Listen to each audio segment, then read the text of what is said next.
Municipality ತಪ್ಪಕ್ಕೆ ನೋಡು ಬರಡಾಗ ಎಲ್ಲ ನೀರು ಒಂದೇ ನಾಳಕ ಬರ್ತಾವ ಅದರಸರು ಓಟ್ ಬರ್ತಾವ ಹಿಂದಿಗಡೆ ಬಂದ್ ನೋಡ್ಲಕ್ಕ ಹನಿ ಬರ್ತಾವ ಅವ್ರ ಕಡೆ ತಪ್ಪತ್ತೆ ಹಂಗತ್ತೀನಿ ಮತ್ತ ಅವ್ರದ್ದು ತಪ್ಪಿಲ್ಲ ಅಂದ್ರೆ ನಂದು ತಪ್ಪಿದ್ಯಾ ಅವ್ರು ಬಿಡೋ ಟೈಮಿಗೆ ನಾ ಬಿಡ್ಲಿಲ್ಲ ಬಾವಿಗೆ ಹೋಗಿ ನೀರು ತುಂಬ್ಕೊಂಬಂದು ಅಡಿಗೆ ಮಾಡಕ್ಕೆ ಹೊತ್ತಾತು ಈ ಸಿಟ್ಟಿಗೆ ಎತ್ತು ನನ್ನ ಗಂಡ ಹೊರಗೆ ಒಳಗೆ ಬಂದವನ್ನ ಶುರು ಮಾಡ್ದ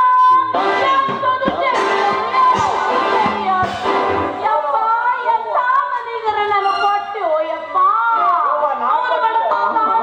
ಹಿಂದಿನ ಭಾಗ ತೆರೆದು ಓಡ್ ಬಂದಿನಿ ನೋಡವ ಈಗ ಹೇಳಿದ ನನಗ ಈಗ ಸಿಟ್ಟಿಗೆ ಗಾಂಡ ಮನೆ ಬಿಟ್ಟು ಬರಬಾರ್ದು ಇರ್ಲಿ ಗಂಡ ಹೆಂಡ್ರ ಜಗಳ ಉಂಡು ಮನಗ ತನಕ ಅಂತ ಹಿರಿಯರು ಹೇಳಾರ ಬರ್ರಿ ಅವ ಕೃಷ್ಣ ಕೇಳ್ತೀನಿ ಮಗ ನಾನು ಮಗಳನ್ನ ಯಾಕೆ ಹೊಡಿದಿಲ್ಲ ಅಂತ ಕೇಳ್ತಾ ಸರಿಯಾಗಿ ಕೇಳ್ದ ಟೀಕ ಇಲ್ಲಿಲ್ಲಂದ್ರ ಮಗನಿಗೆ ನೌಕರಿ ಡಿಸೀಸ್ ಮಾಡ್ತೀನಿ ಅಂತ ಗದ್ರಿಗೆ ಯಾಕೆ ಅಂದಂಗ ಗಂಡ ಉಂಡ ಮಲಗೋ ತನಕನ ಆದ್ರೆ ನಮಗ ಹಂಗಲ್ಲ ಉಂಡ ಮ್ಯಾಗಿಂದ ಜಗಳ ಶುರು ಯಾಕೆ ಹೊಡಿತಾವ ಮಗ ನನ್ನ ಮಗಳ ಬರ್ಲವ ನೋಡಲಿ ನೆನೆಸೋದ್ರೊಳಗ ಕನಸಿನಾಗಿದ್ದು ಇದ್ದಾಗ ನೀ ಸ್ವಲ್ಪ ಅವಂಗ ದೇಶಕ್ಕೆ ಕೇಳ್ಬೇಕು ನೋಡ ಯಾಕಪ್ಪ ಇಲ್ಲ ಅಂದಿ ನನಗೆ ಹಿಂಗ ಜಡಿತದವ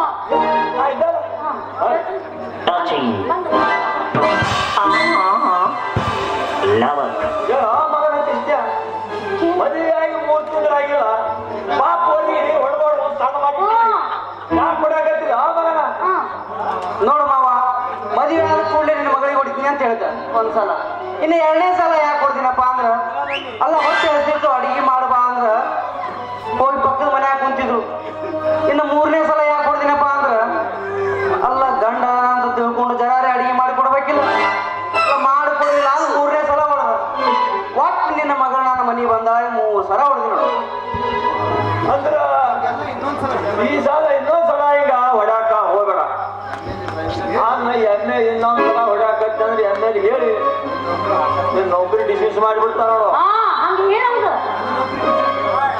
ನನ್ನ ನೌಕರಿ ಹೋದ್ರೆ ನಾ ಅಂಜೋದಿಲ್ಲ ಮಾವ ಹೆಂಗಿದ್ರು ಡ್ರೈವಿಂಗ್ ಮಾಡಕ್ ಬರುತ್ತ ಯಾವ್ದಾದ್ರು ಗಾಡಿ ಹಿಡಿದ್ರು ನಾವು ಹೊಡೆದು ಬಿಡ್ತೀನಿ ಗಾಡಿ ಯಪ್ಪ ಇವೆಲ್ಲ ಸುಳ್ಳು ಹೇಳ್ತಾನ ಯಪ್ಪ ಇವನಿಗೇನು ಬರುತ್ತ ಗಾಡಿ ನಡ್ಸಕ ಯಾಕಾರಲ್ಲ ಇವಾಗ ಮೋಟರ್ ನಡೆಸ್ಬೇಕು ಅಂತೇಳಿ ಸ್ಟೇರಿಂಗ್ ಹಾಕೊಂತಿರ್ತಾನೆ ಯಪ್ಪ 2 ಕೈಲಿ ಬರೀ ಹಾರ್ನ ಗಾಡಿ ಏನು ಮುಂದಕ್ಕೆ ಹೋಗಂಗಿಲ್ಲ ಸುಳ್ಳು ಹೇಳ್ತಾನೆ ಒಟ್ಟು ನಮ್ಮ ಏ ರಾಧಾ ಯಾಕ ನಿರೋಧ ಅಲ್ಲ ನೀ ಎಲ್ಲಿ ನೋಡಿ ಎಂತಿಂತಲ್ಲ ಇಲ್ಲಾಂಡ್ ಗಾಡಿ ನಡೆಸಿದ ಮಗನ ಈಗಲ ಯಾವ್ದಾದ್ರು ಗಾಡಿ ಹಚ್ಚಿ ನೋಡು ಹೊಡೆದಿಲ್ಲ ಅಂದ್ರೆ ನನ್ನ ಹೆಸರು ಕೃಷ್ಣ ಅಂತ ತಿಳಿ ಅದೆಲ್ಲ ಇರ್ಲಿ ಇವತ್ತು ಯಾಕೆ ಹೊಡೆದ್ರಿ ಮಾವ ಯಾಕೆ ಹೊಡೆದಿಲ್ಲ ಅಂದ್ರೆ ಸ್ವಲ್ಪ ಸೂಕ್ಷ್ಮವಾಗಿ ವಿಚಾರ ಮಾಡಿ ಅಲ್ಲ ನಿನ್ನ ಮಗಳಿಗೆ ಮೈಯಾಗ ಆರಾಮಿಲ್ಲ ಅದಕ್ಕೆ ಹೊಡೆದ ಅದಕ್ಕೆ ದವಾಖಾನೆ ಕರ್ಕೊಂಡು ಹೋಗಿದ್ದೀಯಪ್ಪ ಹೇಳಿದ್ರು ಡಾಕ್ಟರ್ ಏನ್ ಹೇಳಿದ್ರು? ಅಲ್ಲಮ್ಮವ ಡಾಕ್ಟರ್ ಏನಂತ ಹೇಳಿದ್ರ ಅಂದ್ರ ನೋಡಪ್ಪ ಕೃಷ್ಣ, ನಿನ್ನ ಹೆಂಡತಿ ಈಗ 3 ತಿಂಗಳು ಗರ್ಭಿಣಿ ಅದ. ಅಲ್ಲ ಗರ್ಭಿಣಿ ಆದ ಹೆಣ್ಮಕ್ಳಿಗೆ ಹೊಟ್ಟೆಗಿರೋ ಕೂಸ ಬಲಿಷ್ಠ ಆಗ್ಬೇಕಂದ್ರ ನಾನೊಂದು ಟಾನಿಕ್ ಕೊಡ್ತೀನಿ, ಟಾನಿಕ್ ತಗೋ ಅಂತ ಕೊಟ್ರು. ಆದ್ರೆ ನಿನ್ ಮಗ ತಗೋಬೇಕೇನಿಲ್ಲ, ತಗೋಬೇಕಿದ್ರೆ ತಪ್ಪದ. ಇಲ್ಲ ಆಕಿ ಕುಡಿಲಿಲ್ಲ. ಅದಕ್ಕೆ ನನಗೆ ಸಿಟ್ಟು ಬಂತು, 4 ಕೊಡೋಗ್ಬಿಟ್ಟು ನೋಡಮ್ಮ. ಅವ ಔಷಧ ಕೊಟ್ಟಾಗ ನೀ ಯಾಕ ಬಸ್ ಬಾಯಿ ತೊಳ್ಕೊತಿ? ನೋಡು ಡಾಕ್ಟರ್ ಕೊಟ್ಟಿ ಔಷಧ ಒಳ್ಳೆ ಸ್ಟ್ರಾಂಗ್ ಇರ್ತದ, ಹಂಗೆಲ್ಲ ಬಾಯಿ ತೊಳ್ಕೊಳ್ಬಾರ್ದು. ಇದ್ರಾಗ ಏನ್ ತಪ್ಪದ? ಅದು ಸ್ಟ್ರಾಂಗ್ ಇದ್ದಿದ್ದಿಲ್ಲ ಯಪ್ಪ. ಇವರು ಇದು ಕೊಟ್ಟು ಇಸ ಕೊಟ್ಟಿದ್ದಂಗೆ ಇತ್ತದು. ಅಲ್ಲಪ್ಪ ಸ್ವಲ್ಪ ಕುಡಿಸಿದ್ರ ಕುಡಿತಿದ್ನಪ್ಪ. ಇವತ್ತ ಹಂಗ ತರ ಅಂತ ಬಾಯಾಗ ತುರುಪಾಕತ್ನ ಅದಕ್ಕೆ ಇನ್ನೇನ್ ಮಾಡೋದು ಅಂತೇಳಿ ಬಚ್ಚಲಕ್ಕೆ ಹೋಗಿ ತೊಳ್ಕೊಂಡ್ ಬಂದ್ಬಿಟ್ಟೆ ನಾವು. ಅಲ್ಲ ಬಚ್ಚಲಿಕ್ಕೆ ಯಾಕೆ ಹೋಗ್ಬೇಕು ಮಾವ? ಅಲ್ಲೇ ಸೀರಿಯಲ್ ಓಡಿಸ್ಕೊಂಡ್ರ ಹೆಂಗೆ ಅಂತಾನ ತೊಳ್ಕೊಂಬಂದ್ರ ಕಲಿ ಅದ್ರ ವಿಚಾರ ಇಲ್ಲ ಅವನು. ನೋಡು ಒಳ್ಳೆ ದೇವ್ರ ಫಲ ಕೊಡ್ತ. ಈಗ ಕಚ್ಚಾಡಕ್ಕೆ ಹೋಗ್ಬೇಡ. ನೋಡು ಚಿಜ್ಞಾನ ಏನು ಮುಂದಾನ ಇದ್ದೀನಿ ನಾ ಎಲ್ಲ ಸಂಭಾಳ್ಕೊಂಡು ಹೋಗಿ ನಾ ಹೋಗಿ ಬರ್ತಾವ ಹಿಂಗೆಲ್ಲ ಮಾಡಿ ಹೋಗೋಣ. ಇನ್ನೊಂದು ಮಾಡ್ತೀನ, ನಮ್ಮ ಊರಾಗ ಇದೆ ಏಪ್ರಿಲ್ 18 ತಾರೀಕಿಗೆ ಇಲ್ಲಿ ದೊಡ್ಡ ಪ್ರೋಗ್ರಾಮ್ ಇಟ್ಕೊಂಡಾರ. ಮಲ್ಕೊಂಡವ್ರ ಗುಡಿ ಕಾಣಿಸೋದ. ಈ ಊರಾಗ ಎಷ್ಟು ಹೆಣ್ಮಕ್ಳಾರ ಹುಟ್ಟ್ಯಾರ ಒಟ್ಟು ಮಂದಿ ಕರ್ದ್ರಿ ಅವ್ರ ಹೆಸರು ಮ್ಯಾಗ ಅಲ್ಲಿ ಪರ್ಸ ಬಿಟ್ರ. ನೀನು ಏನ್ ಕುಂತಿ ಕೊಡು ಇಷ್ಟ ಕರ್ಕೊಂಡ್ ಬಾ ಮಕ್ಕಳಿಗೆ. ನಿಮ್ಮ ಅವ್ರು ದಂಡ ಹಾಕಾಡ್ತಾರ ನನಗವ್ರು ಬರ್ಲಿಲ್ಲ ನನಗಲ್ಲ ನಿನಗ್ ಕಾಡ್ತಾರ. ನೀ ಕರ್ಯಾಗ ಬಾ ಹಂಗಾರ ಮನೆಗೆ. ನೀ ನಡಿ ಮಾವ ನಡಿ.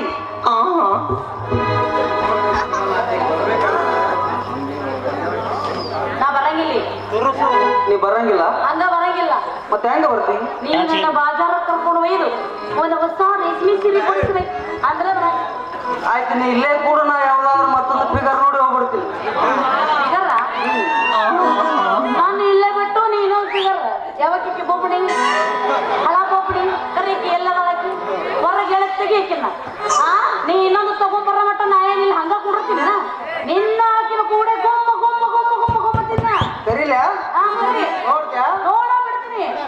ಇವತ್ತು ನಿನಗೈತಿ ನನಗೈತಿ ನನಗೈತಿ ನನಗೈತಿ ಕರೆ ಕರೆ ಕರೆಯಕಿನ್ನ ಜರ ನಿಂದ್ರ ತಡಿ.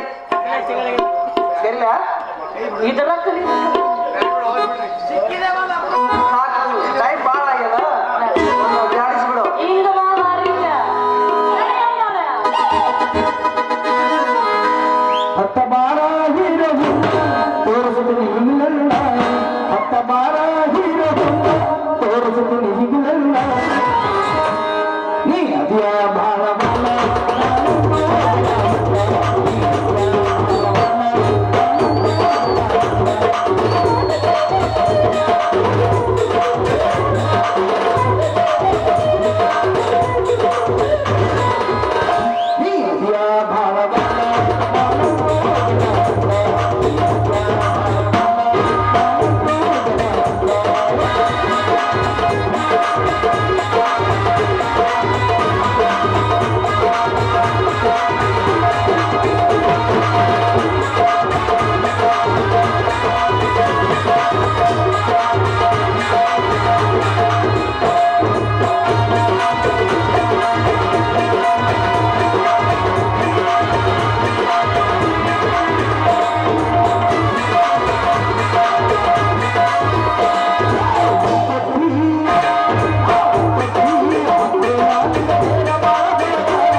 ಕಂಪನಿಯ ಸಾರ್ಥವಾಗಿ 500 ರೂಪಾಯಿ ಕೊಟ್ಟಿರ್ತಾರೆ. ಆ ಮಾನ್ಯರಿಗೆ ಕಂಪನಿ ಒಡೆಯರ ವತಿಯಿಂದ ಆ ಮಾನ್ಯರಿಗೆ ತುಂಬಾ ಆಭಾರಗಳಿರುತ್ತೆ.